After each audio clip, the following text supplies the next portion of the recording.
Bonjour à tous, bienvenue à ce premier comité technique ITB de l'Aisne de cette année. Un an après, nous sommes toujours en visio, un GoToWebinar pour faire nos comités techniques. La condition sanitaire ne s'est pas améliorée pour ces choses-là. Aujourd'hui, au comité technique de l'Aisne, 3 exposés. Le premier par François Courteau, les essentiels de 2021 de cette année, l'expertise technique. Les seconds exposés sur le plan national de recherche et d'innovation, sur la jaunisse. Un troisième exposé sur la stratégie fongicide par Jean-Charles Germain. Entre chaque exposé, nous aurons droit à des séances de questions. Pour poser vos questions, c'est très simple. Sur la droite de votre écran, vous avez un onglet questions, chat. Posez vos questions dans ce questionnaire et je m'efforcerai de les poser à chaque intervenant ou à d'autres intervenants également qui ne sont pas forcément connectés en direct avec nous. Avant de commencer les exposés, je voudrais vous informer d'une nouveauté à l'ITB, c'est alerte SMS. Vous avez dû recevoir déjà des alertes SMS pour vous connecter. Pardon, ça tournait. Donc, ce nouveau service par l'ITB, destiné bien sûr aux planteurs, mais pas qu'aux planteurs, à tous les intervenants de la filière, de manière à avoir des alertes au niveau de chaque délégation régionale, de chaque secteur, qui vous informeront de l'état des cultures, potentiellement d'aller voir vos champs pour voir si les parasites sont présents, que ce soit des bioagresseurs ou autres, mais également vous informer des événements qui se passent à l'ITB, comme les comités techniques par exemple, ou d'autres réunions qui pourront se passer en bout de champ. Donc n'hésitez pas à vous inscrire sur cette alerte SMS, c'est très simple. Vous êtes déjà connecté à nos newsletters ITB, donc allez sur votre compte, cochez la case alerte SMS en plus, bien indiquer bien entendu votre numéro de portable, et à partir de là, vous recevrez les alertes SMS. Ne vous inquiétez pas, vous ne recevrez pas une alerte SMS toutes les semaines ou tous les jours. Nous les enverrons régulièrement, mais que quand il y a une nécessité importante. Voilà pour ma part, et je laisse donc la parole à François Courteau qui va nous faire le bilan de la campagne.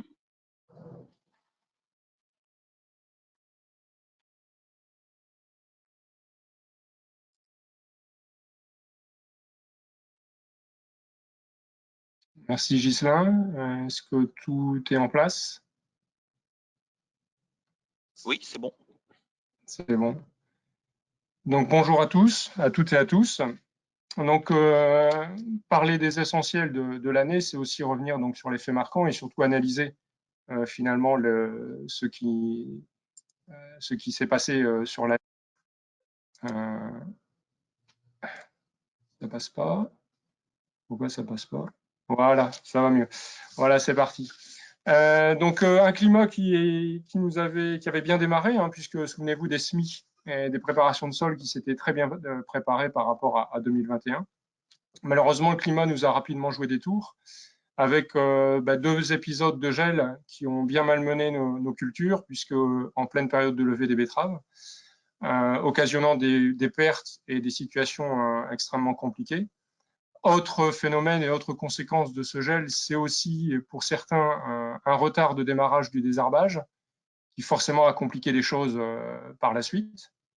Et puis encore une fois, le climat, avec une pluviométrie très importante pendant le printemps, voire jusqu'à l'été, avec un point d'orgue au 14 juillet, avec des quantités de précipitations et qui, dans certaines situations, comme vous voyez sur la photo, a provoqué même des inondations. Donc ces premiers impacts du climat se sont faits donc avec 2 périodes de gel. La première le 5 et 6 avril, donc au moment du week-end de Pâques, avec la photo de droite, hein, éditée par Visiocrop et qui était disponible sur Twitter. Et vous voyez, c'est une carte de vigilance, alors qui avait été éditée pour les céréales, mais finalement, on peut tout à fait la reprendre pour les betteraves, puisque vous voyez ces zones de couleur qui matérialisent l'intensité du froid. On peut tout à fait remarquer, vous en avez entendu parler, de la zone du sud de Paris, hein, très impactée par les dégâts et par le gel. Et puis vous voyez, pour notre département, eh ben, cette zone de bleu un peu plus claire, mais qui a bien marqué notre département, notamment sur le sud, hein, puisqu'on est remonté pratiquement jusqu'au sud du Saint-Quentinois. Et on rapproche effectivement les dégâts, en tout cas les plus importants, dans ces zones-là. Et on peut même remarquer justement que sur une zone, la zone est, proche des Ardennes, qui est souvent à craindre dès qu'on a des périodes de gel, c'est les zones de craie sur le secteur d'Amifontaine et Guignicourt, qui ont justement été assez épargnées par ces épisodes. Et on voit bien que cette carte, bien finalement, corrobore assez aux dégâts qu'on a pu observer en plaine. Donc deux périodes, je vous disais, de gel, deux dégâts différents. Donc sur la première zone, la première période de gel du 5-6 avril, c'était vraiment un froid plus intense. Le sol était sec. Et donc c'est la photo à gauche en bas, où rapidement on a pu voir finalement les nécroses et l'impact du gel, puisque c'était les parties aériennes qui ont été touchées. Et donc en l'espace de 48-72 heures, eh bien c'était des hypocotyles qui étaient noircis, des feuilles qui étaient noircies également. Donc rapidement on a pu faire l'état des lieux des quantités de perte de pied qu'on a pu observer. La photo du haut est plutôt finalement celle qui a été observée après la deuxième période de gel, donc la semaine suivante, encore de nouveau le lundi et le mardi, donc cette fois-ci on était sur le 12 et 13 avril, mais entre deux il avait plu. Le froid était un peu moins intense, mais là on a plus vu en fait donc un pincement de l'hypocotyle qui était plutôt sous terre. Et donc là, c'était plus sournois, puisque en fait, eh bien, les feuilles, donc les cotylédons restaient verts pour les betteraves qui avaient déjà germé. Et ces betteraves sont restées vertes pratiquement une semaine, le temps que celles-ci fanent, puisque l'hypocotyle étant amoindri, affiné, eh bien, certaines betteraves ont fini par disparaître. Et donc le constat sur ces parcelles-là était beaucoup plus long et beaucoup plus lent avant de pouvoir voir les effets de ces deux périodes de cette deuxième période de gel.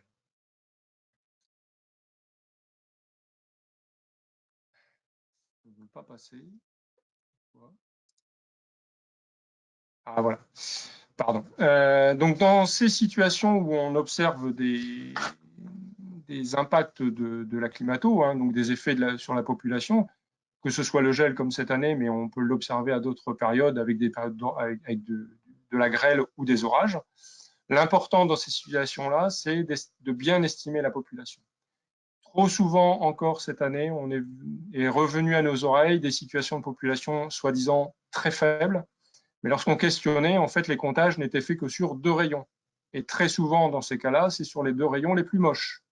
Vous voyez sur cette photo, lorsqu'on regarde les 9 ou 10 rayons qui sont présents, on peut observer des rayons qui sont pas trop abîmés et d'autres rayons très abîmés.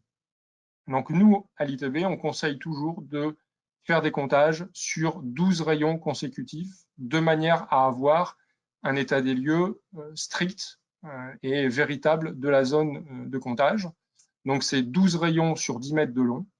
On va répéter ça à l'intérieur de la parcelle, ou en tout cas dans la zone que l'on considère abîmée. Et c'est à travers ces comptages-là qu'on aura une estimation objective de la population en comptant des plus beaux rayons, des beaux rayons et des rayons beaucoup plus abîmés. Mais c'est bien cette moyenne-là qui justifie ce comptage. Et puis ces comptages, donc ces zones de comptage, on les répertorie, on les marque, soit par des trous, soit par des piquets. Attention aux piquets, ça fait venir le gibier, et donc ça parfois altère encore un peu plus la population. Et puis on revient compter tous les 2 ou 3 jours de manière à voir l'évolution, puisque vous voyez, par rapport aux 2 épisodes qu'on a eus avec des conséquences très différentes, et bien sur l'une, on voyait très rapidement l'impact, et puis sur l'autre, il a fallu attendre pratiquement une semaine pour voir l'évolution ultime de la population. Donc il est bon de savoir effectivement dans quel sens va évoluer le comptage, est-ce qu'il va du côté positif, et auquel cas chaque jour on est rassuré de la population, ou à l'inverse, on voit se dégrader la population et rapidement, à un moment donné, il faut prendre des décisions, soit de resemis, soit de garder la parcelle, puisque dans ces situations-là aussi, il y a urgence, puisque lorsqu'on est sur le moment de la levée des betteraves, eh bien, le désherbage ne va pas être très loin, et donc il est important de pouvoir enchaîner le désherbage quand on a pris la décision de garder la parcelle. Et une fois qu'on a bien estimé la population, eh bien, il y a un seuil qui a été défini à l'ITB, qui est un seuil de 40 000 pieds, qui est le seuil de retournement. Alors pourquoi 40 000 pieds? Parce que vous voyez qu'à 40 000 pieds, eh bien, on a un écart à la productivité par rapport aux 100 000 pieds qui sont visés, bien évidemment, qui est de l'ordre de 20%, hein, qui n'excède justement pas ces 20%. Et cet écart de 20%, en fait, il corrobore à l'écart de productivité aussi que l'on va observer lorsqu'on décale la date de SMI d'un mois. Hein, si vous prenez la productivité d'un SMI fait le 25 mars, comme c'était à peu près le cas cette année, d'un re-SMI ou d'un SMI le 25 avril, donc un mois plus tard, qui correspond plus ou moins justement à la période, à l'écart qu'il faut pour prendre une décision de re-SMI, eh bien c'est aussi la perte de productivité. Hein. Mais à ce re-SMI va s'ajouter tout le travail, de re-SMI, de travail du sol éventuellement, plus de la graine. Donc, certes, ce n'est pas le souhait d'avoir ces 40 000 pieds, mais c'est en tout cas le seuil économiquement viable pour conserver des parcelles. Suite à ce phénomène de gel, la deuxième conséquence du gel, je vous l'ai dit tout à l'heure, ça a été dans beaucoup de situations, malgré nos conseils, puisque vous retrouverez les notes d'info à ces périodes-là, où on conseillait de démarrer le désherbage, mais c'est souvent le cas.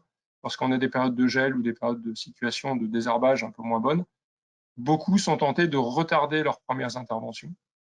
Et vous voyez que c'est le cas, au 20 avril, c'est sur des semis, là c'est un semis du 30 mars. Vous voyez qu'on observe déjà des kénopodes à deux feuilles bien vraies, puisqu'on voit déjà apparaître la troisième et la quatrième. C'est des situations où rapidement le désherbage va devenir compliqué. Vous savez trop qu'en betterave, nous n'avons pas de produit de rattrapage. Commencer une intervention de désherbage sur des kénopodes à 2 ou 4 feuilles, c'est extrêmement compliqué pour avoir au mois d'août, pendant l'été et à la récolte, des parcelles propres. Donc, ça reste, on insiste toujours fortement sur cette période. On fait des notes d'information pour essayer de corréler au mieux à la levée des adventices. Et notre souci est vraiment de démarrer de bonne heure sur des stades d'adventices au stade cotylédon et de profiter à chaque moment que l'on peut des petites fenêtres météo qui étaient disponibles cette année, puisqu'à chaque fois, entre ces deux périodes de gel, eh bien, on a eu des périodes sur la fin de semaine, le jeudi, le vendredi ou le samedi, pour pouvoir intervenir. À ces périodes-là, il ne gelait plus. Et intervenir lorsqu'il ne gèle plus, ce n'est pas gênant, mais quand bien même il viendrait à geler avant ou après. Et puis, profitant du désherbage, un petit focus sur l'intérêt de la métamitrone indispensable sur le kénopode. Alors, j'insiste, c'est en programme, réparti, donc 4 fois en poste. C'est pas... Donc là, ici, c'est la dose de métamitrone sur un essai mené cette année. J'ai rassemblé des programmes équivalents. Certains programmes ne renfermaient pas du tout de métamitrone, c'est le premier histogramme. Et puis à chaque fois, c'est la dose de métamitrone qui augmentait.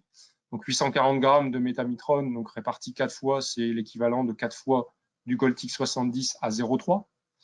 Les 1400 grammes, c'est du Goltix à 0,5 4 fois. Et vous voyez que dès qu'on va augmenter dans des programmes équivalents, c'est des programmes qui renferment 4 produits, donc souvent du bétanal, du tramate, après on va jouer sur les composantes, mais c'est bien la dose de Goltix qui au final fait la différence sur l'efficacité du kénopode. Alors, et on obtient une dose maximale sur un équivalent à 0,7 dans ces situations de forte présence de kénopode. Vous voyez que là, on était sur une situation à 93 kénopodes au mètre carré. Donc, j'insiste bien, donc c'est pas la dose totale, il ne faut pas la mettre en une fois, c'est bien cette répartition, la mettre au bon moment, mais la dose in fine, sur des fortes populations de kénopodes, la dose de métamitrone influe sur le résultat final. Autre point marquant du climat cette année, ça a été la pluviométrie. Vous voyez, la pluviométrie entre mars et septembre, sur une moyenne de 20 ans, a été supérieure de 22% à cette moyenne. Donc on s'en est tous rendu compte, puisqu'on a eu de l'eau de manière assez fréquente jusqu'à la fin du mois de juillet. Et puis, remarquez finalement l'importance que cette pluviométrie a eue sur la fourniture de l'azote du sol. Vous avez ici 3 parcelles. Ce sont 3 parcelles, donc 3 plateformes sur lesquelles on a mis des essais, sur lesquelles il y a eu un reliquat azoté, donc fait en février. Et en bleu ciel, vous avez justement ce que Azofert a estimé que le sol aurait dû fournir, avec un climat, forcément un climat moyen, puisque c'est le propre d'un OAD, il prend des valeurs moyennes. Et puis on a refait tourner sur ces parcelles-là Azofert, mais cette fois-ci avec le climat réel de l'année, donc tenant compte de la température et des pluviométries régulières. Et vous voyez que sur certaines parcelles, eh bien, la fourniture du sol a été bien estimée, puisque une fois qu'on a fait retourner Azofert au mois de novembre, c'est le cas de la première parcelle, où la fourniture du sol est équivalente à celle qui avait été estimée. Mais dans certaines situations, et c'est le cas de la parcelle C, où là, eh bien, l'estimation avait été sous-estimée. Le climat a eu plus d'influence sur la fourniture du sol. Et là, on a un décalage, on a même une surfourniture du sol, donc de 50 unités. Et on peut comprendre que dans ces situations-là, et vous voyez que la parcelle B, ben, c'est un peu intermédiaire, c'est 25. Donc on peut comprendre, en tout cas, ces phénomènes-là peuvent expliquer dans une certaine mesure, sur certaines parcelles, eh bien, des niveaux de richesse qui sont restés plutôt basses, parce que très certainement, dans ces situations-là, le sol a fourni plus que prévu. Donc, dans ce contexte, finalement, de climat qui peut parfois être incertain, le seul moyen dont on dispose pour, malgré tout, le mesurer le mieux possible reste le reliquat azoté et le conseil fait par Azofert. Mais tout ça ne s'arrête pas là. Le conseil Azofert, il sera d'autant plus pertinent que vous aurez un enregistrement des données le plus fiable possible. Ça commence par l'analyse de sol. L'analyse de sol est très importante puisqu'elle caractérise le sol. Sachez que donc, les valeurs peuvent être enregistrées. Si votre analyse de sol a plus de 4 ans, le laboratoire prendra un sol moyen, donc avec des valeurs qui ne correspondront peut-être pas à vos données réelles de sol. Donc dans ces cas-là, il faut plutôt les enregistrer. Et puis un autre paramètre qui peut encore aussi influencer, une variable supplémentaire, c'est lorsqu'il y a des produits organiques. C'est pas mal en soi, mais là aussi, hein, ça rentre une variable supplémentaire. Si les données d'entrée sont pas pertinentes, eh bien, ça peut avoir des influences sur l'analyse que Azofert va en faire. Et comme ça peut jouer sur plusieurs postes, eh bien, on peut avoir à la fin un conseil qui soit erroné parce que les données d'entrée ne sont pas suffisamment robustes. Donc, d'où l'importance. Donc, faire un reliquat, c'est bien, mais bien renseigner la feuille d'enregistrement, c'est aussi primordial pour avoir un conseil le plus pertinent possible. C'est d'autant plus pertinent qu'il ne vous a pas échappé que le coût de l'azote, le prix de l'azote a flambé au cours de cet automne. Hein. Vous avez le graphique sur votre gauche. Vous voyez, départ Rouen, le prix de l'azote, encore début décembre, on était quasiment à 600 € la tonne de la solution azotée. Ça nous fait un prix de l'unité à 1,97, enfin un petit peu moins de 2 €. Donc, dans ce contexte de prix de l'azote très élevé, il est encore plus déterminant de bien estimer et de bien apporter la bonne dose. Vous le voyez sur le graphique de gauche, c'est la synthèse de nos essais azote faits dans l'Aisne, donc c'est 16 essais depuis 10 ans. Vous voyez que le meilleur ajustement pour la productivité, c'est bien la dose conseillée. Cette dose conseillée, elle est dans nos essais en moyenne de 130 unités, on est plutôt sur une dose élevée, elle va de 85 à 160. Et vous voyez que à partir du moment où cette dose est mal estimée ou mal appliquée, c'est-à-dire qu'on fasse moins 40 ou plus 40, eh bien la pénalisation sur la productivité, elle est rapide puisque c'est au moins 3% de baisse de productivité. Et dans un contexte de prix de l'azote qui est très élevé comme cette année, faire un surcoût, un surapport de dose d'azote de 40 unités pénalise en plus la performance économique de vos exploitations. Donc il est d'autant plus déterminant cette année avec un coût de l'azote élevé de bien ajuster sa dose d'azote et de la respecter. Un dernier point sur la jaunisse et sur les pucerons. Alors, très différente de l'année dernière, et c'est pour cette raison que je vous ai mis ce graphique. Vous avez en vert clair le piégeage hebdomadaire des pucerons sur un site. Donc en 2020, c'est le vert clair. Vous voyez que ces Myzus persicées, donc vecteur potentiel des jaunisses virales, vous voyez qu'elles étaient très précoces l'année dernière, puisque les vols ont atteint plus de 800, près de 800 pucerons capturés par semaine. J'ai volontairement réduit l'échelle parce que sinon on ne voyait pas les autres mesures. Et ce, très rapidement, puisqu'on était sur fin avril. Et même si après, courant mai, on a l'impression que les choses se sont améliorées, on était quand même encore à plus de 150 Myzus persicées prélevés chaque semaine. En comparaison de cette année, ce sont les deux histogrammes vert foncé, on était sur 2 sites. Vous voyez que timidement, les Misus persicées apparaissent mi-mai sur un des sites pour atteindre un pic, mais un tout petit pic, sur fin mai, début juin, puisque là, sur les 2 sites, on va prélever 9 et 17 Misus persicées par semaine. Oui, ça n'a rien à voir avec l'année dernière. Beaucoup moins de Misus, beaucoup plus tardivement, ce qui fait qu'à la fin, la jaunisse cette année, effectivement, elle est présente malgré tout, mais en très faible quantité. Ici, vous avez le cas d'un ce qu'on a appelé un témoin grandeur nature, donc une parcelle semée en F8. C'était le choix de l'agriculteur pour des raisons de rotation. On en reparlera juste après, puisque les rotations deviennent compliquées elles sont contraintes lorsqu'on emploie des néonicotinoïdes. Donc l'agriculteur avait fait ce choix de partir en F8 pour justement lever ces contraintes de rotation. Suite aux observations qu'il a fait lui-même, il n'avait pas vu suffisamment de pucerons verts, donc il avait pris en plus la décision de ne pas relayer par un apicide. Et au final, au 18 septembre, vous voyez, on voit quelques taches de jaunisse, mais en très faible quantité, puisqu'on est bien en dessous du pourcent de surface jaune, ce qui fait qu'il y a, dans cette situation-là, pas d'impact sur la productivité. Et donc pour finir, parce que c'est des questions qui nous sont posées ces derniers jours, donc pour revenir sur les cultures autorisées après l'usage de betteraves traitées au NNI, donc sachez, donc en N+1, donc à la suite des betteraves cultivées là en betterave en 2021, donc en 2022, ne peuvent venir que des céréales à paille, des endives, des oignons ou des cultures donc légumières ou des cultures de type fétuque, donc non attractifs. Donc en N+2 viendra donc à la suite de ça, forcément les cultures autorisées en N+1, s'ajouteront à ça le maïs et la pomme de terre, et quelques autres cultures, mais qui sont moins utilisées dans le département. Et puis en N+3, viendront à s'ajouter toutes ces cultures, le colza, le lin, le pois, et en dessous, j'ai rajouté, vous voyez, le radis, la facélie, la moutarde.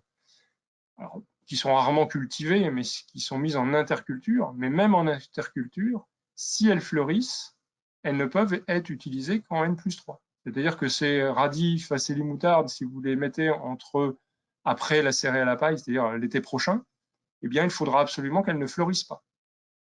Donc c'est très compliqué, parce que même en employant des cultures très tardives, il suffit d'une période de stress hydrique pour voir une moutarde, même tardive, fleurir en cours de route. Et là, il y aura obligation de la détruire, sauf qu'il faudra la détruire pour répondre à la réglementation NNI, mais vous ne pourrez pas, sous prétexte d'être hors la loi par rapport à la réglementation nitrate. Donc le choix et l'espèce des cultures intermédiaires, il faudra être très vigilant.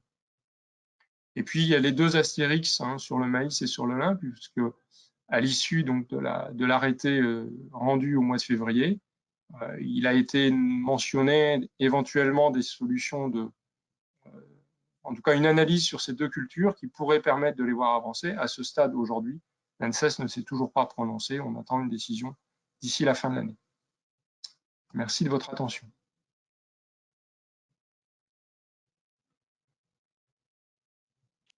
Merci François pour cet exposé. Place aux questions, donc n'hésitez pas à les poser dans le chat.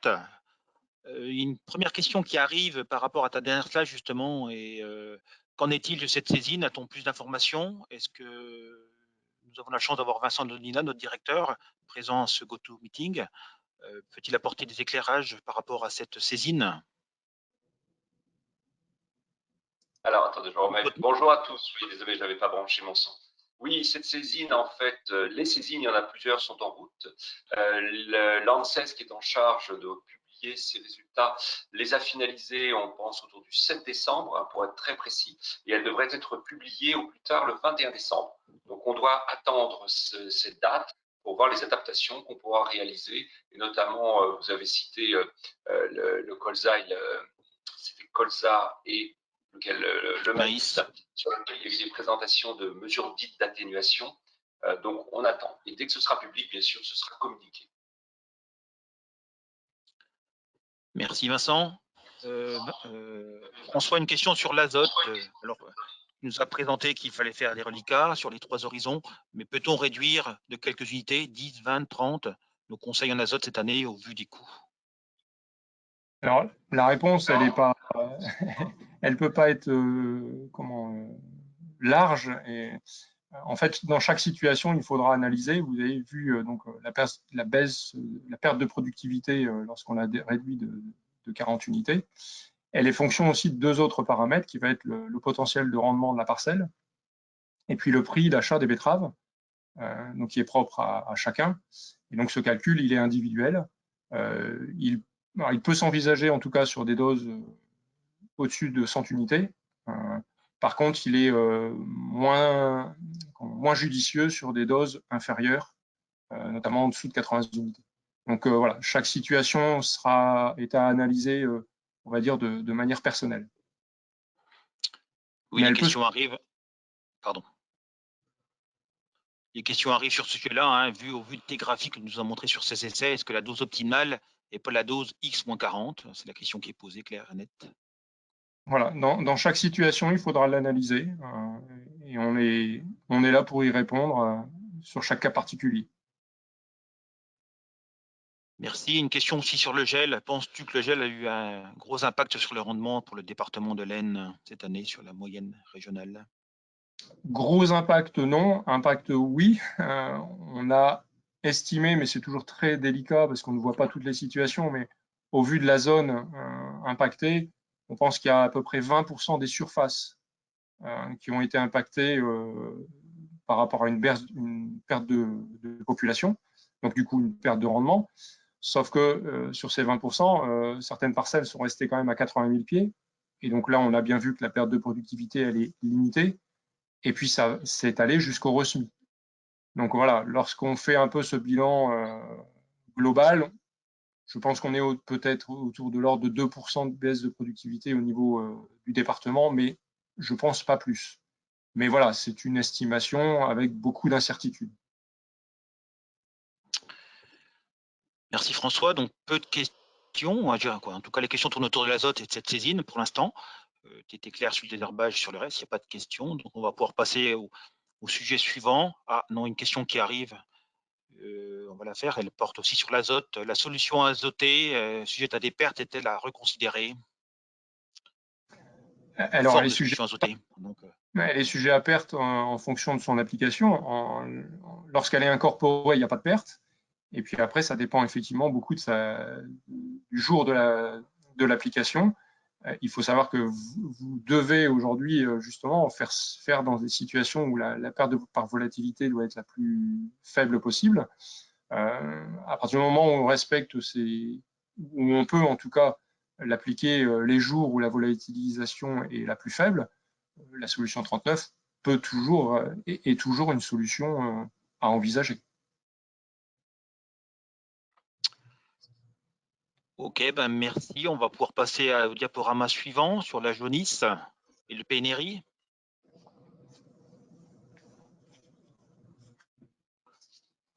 Dans un premier temps, je pense que vous voyez mon écran. Dans un premier temps, je vais vous faire un petit point sur la jaunisse avant de passer à une vidéo sur le PNRI. C'est ce diaporama pour vous montrer deux photos dans un premier temps. Donc la photo de gauche, c'est des ronds de jaunisse que nous avons, comme l'a décrit François, dans beaucoup de parcelles sans traitement NNI. Hein. N'oubliez pas qu'avec la dérogation obtenue en 2020, 90% avant les resmis étaient semés avec des NNI, hein, donc beaucoup moins de pression jaunisse dans ces parcelles-là. Donc vous avez une parcelle à gauche dans le Ponthieu qui montre ces ronds de jaunisse avec un impact relativement faible sur le rendement. Par contre, la photo de droite, une parcelle en NNI hein, dans l'Eure à Trépani. Vous voyez clairement la limite au milieu, c'est NNI à gauche et pas de NNI à droite. Et vous voyez très bien la pression de la jaunisse présente dans cette parcelle. Alors on peut donner des pourcentages, mais entre 90 et 95% de la parcelle touchée par la jaunisse dans ce secteur-là. Donc je répète, c'est bien une parcelle sans NNI sur la droite et NNI à gauche. Donc on voit tout de suite au rang près l'efficacité des NNI pour lutter contre les pucerons, le vecteur de la jaunisse. Une dernière slide avant le film, c'est cette prévalence virale que nous avons testée à l'ITB. Les services agronomiques de Cristal Letteros nous ont aidés à faire des prélèvements de feuilles que nous avons analysés au Griffon en test ELISA. 208 parcelles d'agriculteurs ont été testées pour faire cette carte qui nous montre que la présence cette année de virus est surtout présente dans le sud de la France, le sud du Loiret, du Chartres, du secteur de Chartres, Orléans, et également dans l'Eure, dans le 27. Ces charges virales montrent une présence importante de BYV dans ces zones-là où c'est très touché, et les polyérovirus. Les polyérovirus sont présents dans toute la France, mais dès qu'on a beaucoup plus de jaunisse, à chaque fois, on a cette co-infection BYV, jaunisse grave et jaunisse modérée avec les polyérovirus. Donc, je dirais un petit peu comme l'an dernier, dès qu'on a beaucoup de jaunisse, on a cette co-infestation. Les polyérovirus ne peuvent pas être analysés en termes d'ELISA pour savoir ce que c'est réellement. Donc, pour cela, nous faisons des tests PCR. Les tests PCR qui sont réalisés à l'INRA, qui nous montrent que cette année, les polyérovirus, c'est du BCHV qui est présent et pas de BMYV comme l'an dernier. Donc, une petite différence dans les virus au niveau des polyérovirus, mais voilà l'impact actuel des jaunisses. Donc, vous voyez quand même beaucoup de co-infections dès qu'on a beaucoup de jaunisse. Donc, voilà pour cette partie prévalence. Je redonne la main donc à Hélène pour le film sur le PNRI et une série de questions, bien entendu.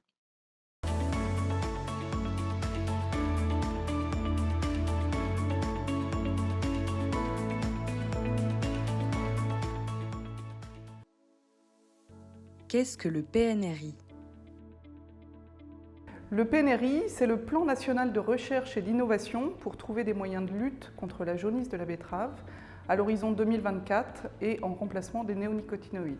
À un moment donné, il y a ce moment, cette période de transition, ça prend du temps. Donc comment on fait pour aller le plus vite possible et comment on fait pour être le plus transparent possible ? C'est également un programme de recherche dans lequel on teste beaucoup de solutions innovantes qui vont des variétés au biocontrôle à des solutions agronomiques, paysagères, qui au final devront être combinées pour aboutir à une solution suffisamment efficace. 4 axes de recherche ont été définis. Amélioration de la compréhension de la situation sanitaire, identification et démonstration des solutions à l'échelle de la culture, identification et démonstration des solutions de régulation à l'échelle de l'environnement, des plantes, des cultures, et transition vers un modèle économique durable. De nombreux acteurs et partenaires et des moyens conséquents alloués aux recherches. Au total, 20 millions d'investissements dont 7 millions de financements publics. Un centre de recherche au Griffon avec un laboratoire et une serre pour travailler quelle que soit la saison, des élevages de pucerons virulifères et non virulifères, un réseau de 500 hectares de fermes pilotes d'expérimentation pour tester les solutions les plus prometteuses. Ces fermes pilotes d'expérimentation servent également de support pour d'autres études. Ces fermes sont le support d'analyse économique des solutions techniques testées. Pour affiner le positionnement des différents traitements appliqués en culture, les modèles de prédiction des vols de pucerons construits par les chercheurs d'INRAE seront utilisés. En termes d'outils, les chercheurs mettent également au point des méthodes de diagnostic viraux utilisables au champ pour mieux apprécier le risque. Ces fermes pilotes d'expérimentation sont coordonnées par l'ITB et les services agronomiques Tereos, Cristal Union et Saint-Louis Sucre. Quelles sont les réalisations de cette première année ? Pour réduire les populations de pucerons verts, plusieurs solutions ont été testées. L'efficacité de plusieurs types de bandes fleuries et de plantes compagnes, des graminées inoculées de champignons aux propriétés insecticides, des essais d'application d'œufs et de larves de chrysopes et des lâchers d'aphidius, plus de 30 modalités de produits de biocontrôle testés sous serre et au champ, des composés organiques volatiles répulsifs pour les pucerons et ou attractifs pour les auxiliaires, des recherches sur la protection des betteraves par l'inoculation de virus peu agressifs. La protection croisée, donc, c'est une méthode de lutte contre les virus qui peut s'assimiler à une vaccination de la plante. Nombreux sont les leviers ayant été expérimentés à travers les 21 projets retenus du PNRI. Les semenciers ont tous détecté de nouvelles sources de tolérance qu'ils transfèrent maintenant dans le matériel élite. La filière testera en parallèle l'utilisation de mélanges variétaux. La première année du PNRI a permis d'identifier les solutions les plus prometteuses. Dans les 2 prochaines années, les essais sur les solutions potentielles et leur faisabilité économique vont s'intensifier.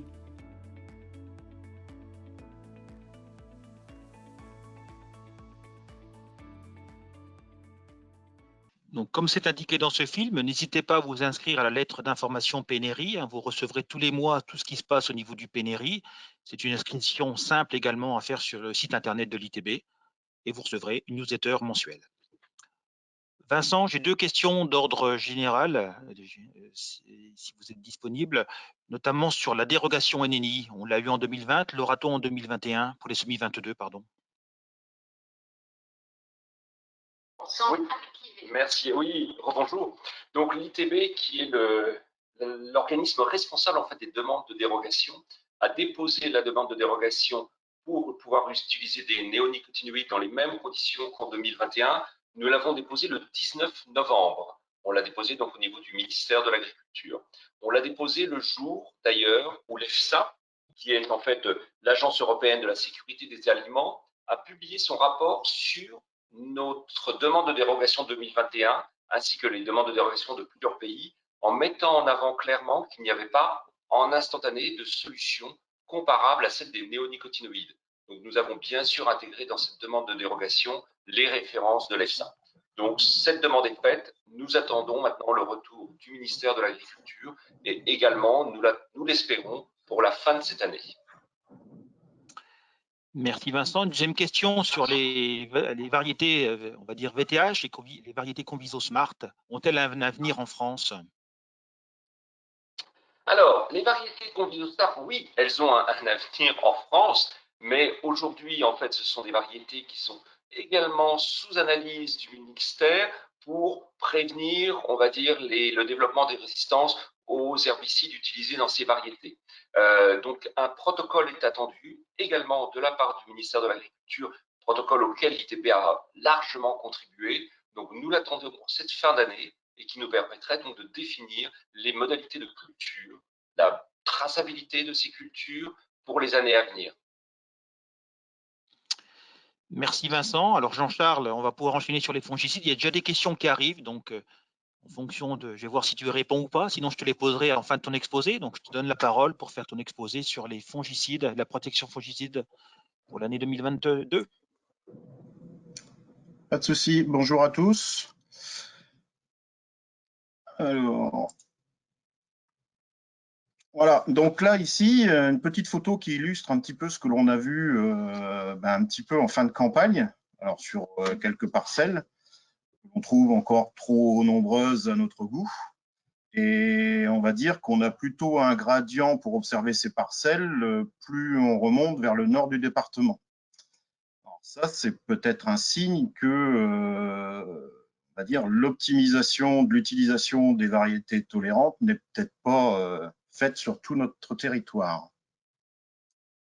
Donc, alors, pour mettre en place l'expérimentation de cette année et surtout pour se mettre à l'abri d'une année de cercosporiose un petit peu délicate comme on a pu le vivre, c'est-à-dire une cerco qui s'est installée tout doucement en naturel, qui s'est vraiment développée, on va dire, au gré de retour de conditions un peu plus favorables en octobre, plutôt vers l'automne.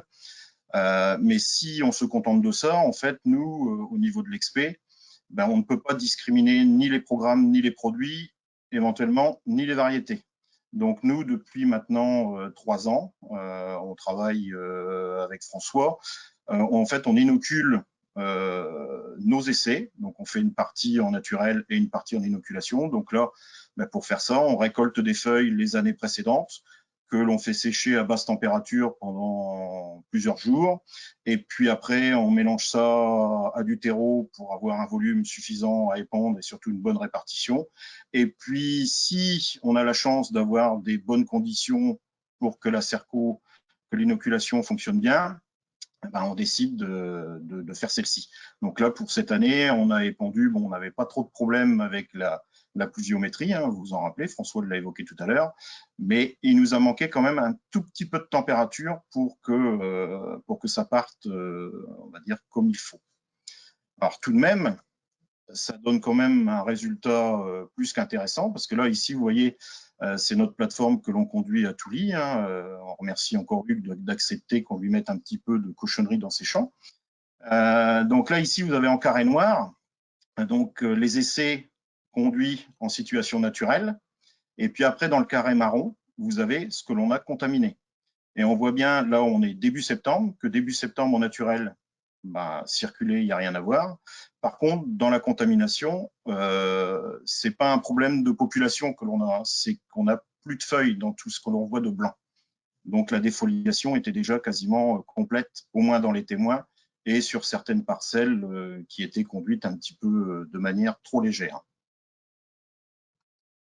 Donc sur ces essais, en fait, on va jusqu'au rendement.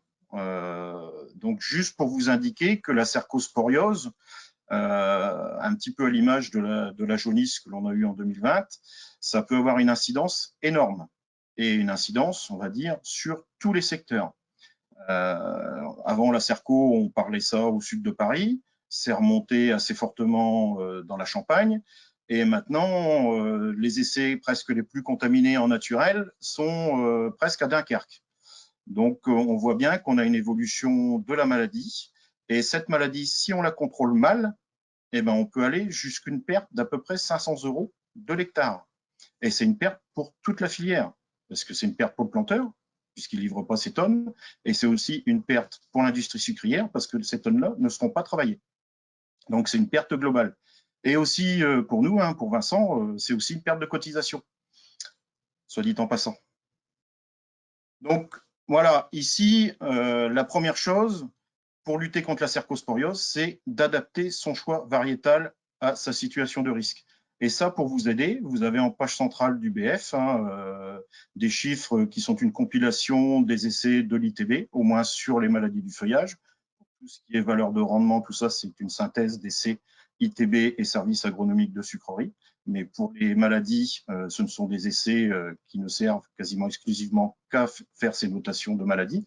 Et vous voyez sur la petite photo une différence que l'on peut avoir entre une variété sensible qui est défoliée quasiment à 100%, parce que le vert que l'on voit, ce ne sont que des repousses, et une variété tolérante qui, somme toute, conserve un feuillage et qui conserve une potentielle évolution de la productivité.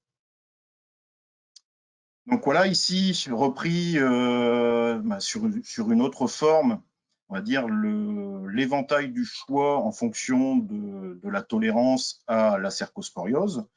Donc là, ici, pour les variétés qui sont le plus utilisées dans notre département.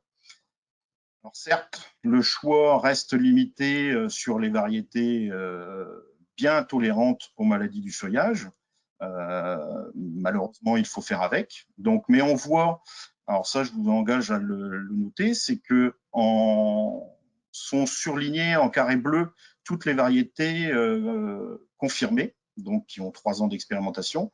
Et on peut voir que ces variétés sont plutôt sur la gauche du graphique et que les variétés nouvelles ont plutôt une tendance à tirer vers la droite, donc une augmentation de la tolérance, et ça pour tous les groupes semenciers.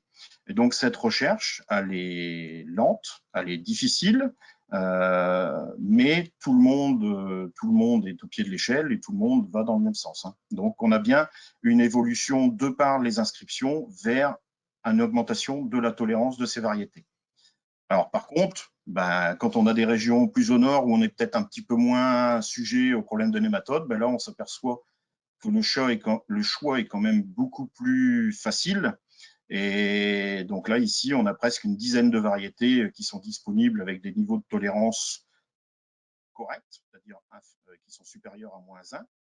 Ça, c'est la barre où on met le niveau de tolérance acceptable. Et là, vous voyez, c'est le même phénomène que sur les variétés double tolérantes, c'est-à-dire que les variétés nouvelles, donc celles qui ne sont pas encadrées en bleu, sont plutôt vers la droite du graphique. Donc, pour l'avenir, on va croiser les doigts et puis faire que tous les semenciers s'orientent vers cette partie droite, justement pour limiter tous ces impacts de la cercosporiose. Le deuxième critère de choix, donc pour mieux positionner les variétés, c'est votre date d'arrachage. Donc, on voit encore trop souvent des choix On nous dit variété riche au début, intermédiaire au milieu et les lourdes à la fin. Oui, peut-être, mais le premier critère, c'est la tolérance à la cercosporiose. C'est-à-dire que si vous êtes dans un secteur avec un risque cercosporiose modéré, ça, vous êtes seul à le connaître, ce risque. Alors, ce risque, il est historique, c'est-à-dire que si dans le passé, vous avez sur la parcelle recherchée, si vous avez eu des problèmes de tenue de cerco, ben là, on peut dire que vous avez un risque qui est plutôt fort. Par contre, si vous n'avez jamais eu de problème de cercosporiose dans ces parcelles par le passé, vous êtes dans la situation de risque modéré. Donc là, ici, ben en fait, on voit que la part des tolérantes est vraiment à réserver pour vraiment les derniers tours de grue. Par contre, si vous êtes dans une situation avec risque fort, hein, on prend, ben en règle générale, nous, dans l'Aisne, on a beaucoup de vallées. Les vallées présentent des taux d'humectation qui sont souvent supérieurs. Hein, enfin, on a de l'humidité qui reste plus longtemps dans la journée. Donc, des contaminations qui peuvent se faire beaucoup plus rapidement que sur les plateaux. Et donc là, eh ben, il faudra augmenter votre part d'eau tolérante sur le deuxième, troisième, quatrième tour. Après, c'est selon, je vous dis, votre historique que vous avez noté sur vos parcelles. Pas sur les parcelles des voisins, ni la parcelle du canton. C'est bien vos parcelles. Après, une fois que vous avez fait le choix de la variété, aujourd'hui, quelles que soient les variétés, qu'elles soient sensibles ou tolérantes, même les plus tolérantes, on ne peut se passer de la protection par la chimie. Mais l'utilisation de la chimie sera beaucoup plus simple sur une tolérante que sur une sensible. Sur une sensible, vous n'aurez pas le droit à l'erreur. C'est-à-dire que ça ne tolérera pas une semaine de retard parce qu'on a la moisson ou pour toute autre raison. Les variétés tolérantes peuvent permettre ça. Alors, ça n'empêche pas que souvent les déclenchements des programmes se font quasiment à la même date. Hein, aujourd'hui, on est sur des seuils d'apparition pour les premiers symptômes, et les premiers symptômes, on les trouve peu importe la situation de la variété. Par contre, c'est après, dans l'évolution, dans le temps, que la différence se fera entre la tolérance et la sensible. Donc là, ici, pour illustrer, en fait, c'est le résultat de nos essais que vous avez vus tout à l'heure en photo. Donc en marron, c'est la partie naturelle. Donc on voit que alors c'est exprimé en AUDPC. Alors la UDPC pour vous ça parle peut-être pas, mais en fait c'est on note l'intensité, la fréquence, la gravité de la cerco sur un laps de temps donné. Comme ça tout le monde est noté pour la même échelle et ça correspond, on va dire, à peu près au niveau de rendement que l'on a derrière ou l'incidence que l'on peut avoir. Donc là ici on voit en naturel donc les colonnes marron. Donc, l'incidence du témoin qui est relativement faible, on n'a que 25, hein, donc c'est ce que l'on a vu dans beaucoup de parcelles. Après, vous voyez, dans le T2, on obtient déjà, on n'est plus qu'à 10 et on a peu d'incidence. Après, quels que soient les traitements que l'on ait renforcés, soit avec un T3, soit avec du cuivre pour le premier passage. Donc là, ici, cette année, on va dire qu'avec 2 traitements bien positionnés, on faisait le travail, il n'y avait pas de souci. Par contre, dans les colonnes plus marron, donc là, on est dans la situation de la contamination. Donc, vous voyez que l'intensité de la maladie est beaucoup plus forte parce que là, on est à 80 au niveau du témoin et qu'on note un intérêt très fort d'un programme complet. C'est-à-dire que là, les meilleures performances sont atteintes avec le T1 renforcé avec du cuivre et 2 traitements relais derrière.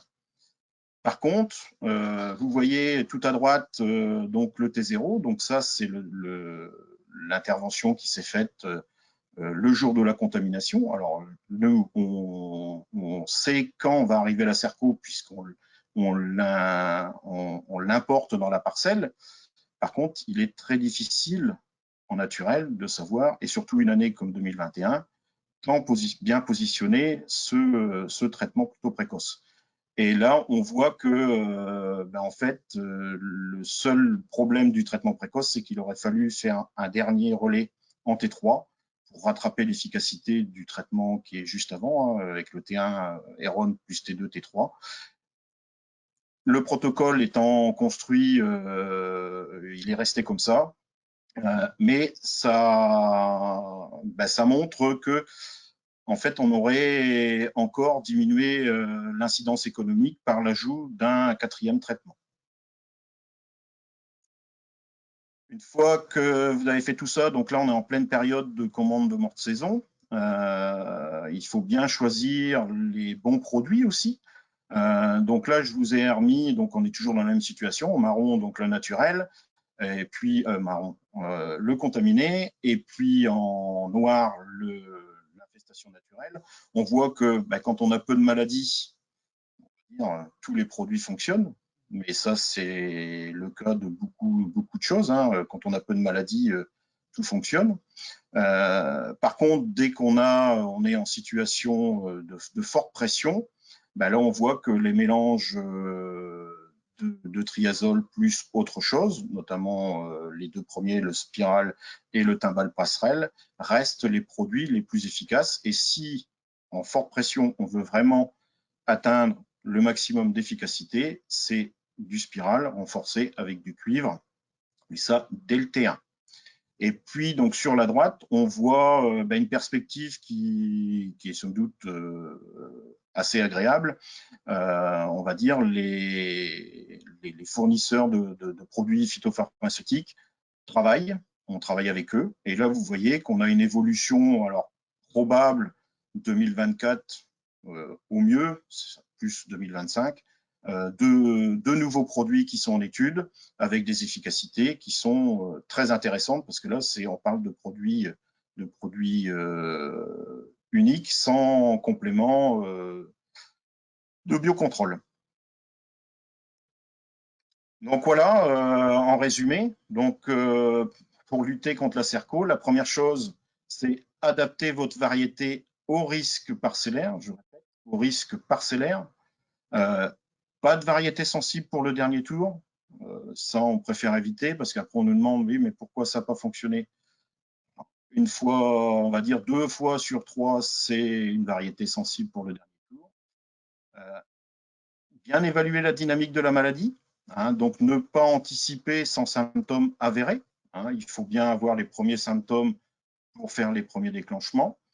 Et intervenir quand c'est nécessaire, même si on doit faire des relais assez tardifs. Là, cette année 2021 montre que certains derniers traitements ont montré une certaine efficacité et un gain de productivité.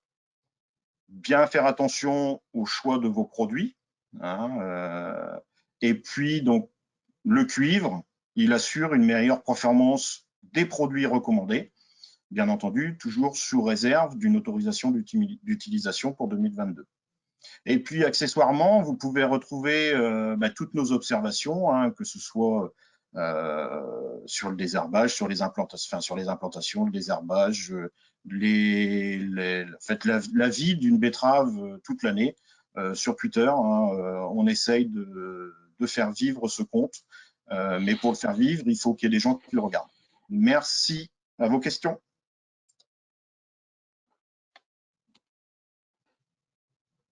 Merci Jean-Charles, cet exposé. Donc oui, merci de faire de la pub pour le compte Twitter régional et ITB. Bien entendu, beaucoup d'informations passent par ce compte-là. Alors, des questions, Jean-Charles, sur les fongicides. Comme je te l'avais dit, quel est l'impact de la rotation, par exemple une rotation longue sur la cercosporiose qui est apparue tardivement cette année? Est-ce qu'il y a un impact de ces rotations? Oui, mais à condition d'avoir eu de la cercosporiose par le passé. On a encore vu cette année, mais un petit peu moins que l'année dernière, des foyers primaires le long de cordons de déterrage qui étaient restés assez longtemps, pour moi trop longtemps, sur le bord de certaines parcelles. Oui, les rotations courtes sont un facteur aggravant de l'intensité de cerco que l'on pourra avoir. Alors, tu nous as donné beaucoup d'espoir avec des nouveaux fongicides qui vont arriver, mais actuellement, vu le peu de matière active que nous avons, faut-il pas plutôt réaliser des fongicides en préventif plutôt que curatif? Alors, le préventif, hein, je vais me répéter, mais une année comme cette année, en fait, on a eu l'apparition de la maladie qui s'est faite aux alentours de la dernière décade de juillet. Et puis après, on va dire quasiment plus rien pendant un mois. On était resté très stable, même avec un petit peu de désespoir pour le résultat de nos essais. Moi, c'est quand faire le préventif. C'est toujours ça. Si on part sur des variétés, on va dire, plus tolérantes, oui, on va peut-être voir, mais moi, je reste sur la position qu'il faut déclencher les traitements. On est aux premières tâches. Hein. Les premières tâches, c'est déjà très tôt. Oui, beaucoup de questions également sur ce déclenchement du premier fongicide. Est-ce qu'il n'a pas été trop tardif cette année ou pas? Non. Non, franchement, non. Non. Enfin, pour tout vous dire, dans nos essais, on attend parce qu'on peut se le permettre dans les essais, hein, on attend toujours un petit peu d'avoir 1, 2, 3 pour que ça démarre un tout petit peu. Parce qu'on sait pertinemment que dans les essais, sinon après, on peut toujours déclencher très tôt, mais après derrière, c'est du bilan économique. Aujourd'hui, on a certaines parcelles qui ont été déclenchées très tôt, on l'a vu dans notre essai, hein, d'après notre protocole, et sur lesquelles il a manqué le relais du 4e. Justement, il y a une question qui vient d'arriver, c'est pas une question, mais c'est une remarque plutôt par rapport à ce que tu viens de dire, en me disant le programme préventif coûte moins cher que le curatif avec du cuivre. Ah bon? Bah non, c'est exactement le même coût. C'est exactement le même coût. On a le même nombre. Enfin, nous, dans nos essais, on a exactement la même chose. C'est-à-dire qu'on a un T1, donc c'est du spiral associé à du cuivre. Le T2, c'est du spiral tout seul. Le T3, c'est l'association timbal-passerelle. Et dans ce que je vous ai présenté, le T0, c'est du spiral avec du cuivre. Le T1, c'est du spiral. Et le T2, c'est du timbal et du passerelle. Donc, le coût est identique. Pour toi, le cuivre, on le met qu'au T1 ou on peut le mettre au T1, T2, voire T3 s'il y a besoin? Alors, si on est sur une variété sensible, oui, il faut le mettre au T1, T2, T3, T4, tant qu'on veut, hein, tant qu'on peut. Mais si on en arrive là, je pense qu'il est urgent de changer de variété. Tu nous as parlé d'Eron SC avec cette demande de dérogation qui va être déposée potentiellement pour 2022, mais est-ce qu'il y a des différences entre tous les cuivres qu'on peut nous proposer, notamment les cuivres plutôt qu'on dit NFU? D'efficacité, je m'entends. Aujourd'hui, tous ces cuivres-là ne sont pas homologués en tant que protection fongicide. On ne travaille qu'avec des cuivres dits homologués ou en cours d'homologation ou avec dérogation. On entend parler, parce qu'on sait que cette pratique se réalise, on entend parler de problèmes de bouchage de pulvée, de problèmes de qualité d'épandage. Voilà. Et après, on nous parle d'économique, mais quand on regarde les concentrations de ces produits et le prix auquel ils sont vendus, si on veut mettre la même concentration de cuivre efficace, on arrive souvent à des coûts pas équivalents, mais presque. Merci Jean-Charles. Je vais avoir recentré pratiquement toutes les questions. Il me reste une petite dernière, c'est sur les cordons d'éterrage. Tu en as fait allusion tout à l'heure. Mais comment gérer ces cordons d'éterrage par rapport aux attaques de cerco l'année suivante? Alors déjà, c'est de ne pas les laisser en cordon sur le dépôt ou au coin du champ, parce bon, l'année dernière, la fin de campagne de récolte a été un petit peu humide. Et c'est vrai qu'il y a certains tas qui étaient en bordure de parcelles où les cordons ont été mis sur la bordure. Et bah, ça, c'est des sources de contamination futures. Hein. Alors, on parle de la cerco, mais on peut aussi parler de réservoirs éventuellement pour des teignes, éventuellement pour des choses qui sont plutôt, enfin, de plus en plus présentes, c'est les genres de charançons. c'est en les mettant en tas, déjà on limite l'exposition extérieure. Après, l'idéal, ce serait de les bâcher. Mais j'entends déjà, je vois déjà la réaction des gens derrière les écrans. Hein. Ils nous embêtent. Mais oui, je sais. Merci Jean-Charles, merci François pour avoir répondu à ces questions. On va arriver au terme de ce comité technique. 10h35, 1 heure après le début, donc c'est pile poil dans le timing. Félicitations à vous. Vous rappelez donc les inscriptions sur le compte SMS pour être alerté via des SMS des informations techniques de la filière betterave via l'ITB. Je vous rappelle également que quand la session va se terminer, il va y avoir un petit questionnaire. Ce petit questionnaire vous prendra quelques minutes pour y répondre et ça nous permet de nous améliorer pour les années futures. Alors, j'espère qu'on pourra se trouver en présentiel pour échanger l'année prochaine, que cette condition sanitaire nous le permettra, en réunion et autour d'un petit buffet. Et je vous donne rendez-vous à l'année prochaine, en décembre 2022, pour faire un point technique sur la filière betterave et surtout la technique betteravière. Merci à vous de votre présence. Nous étions pratiquement 130 personnes, donc plus de 80% des inscrits étaient présents ce matin. Merci de votre présence. À bientôt.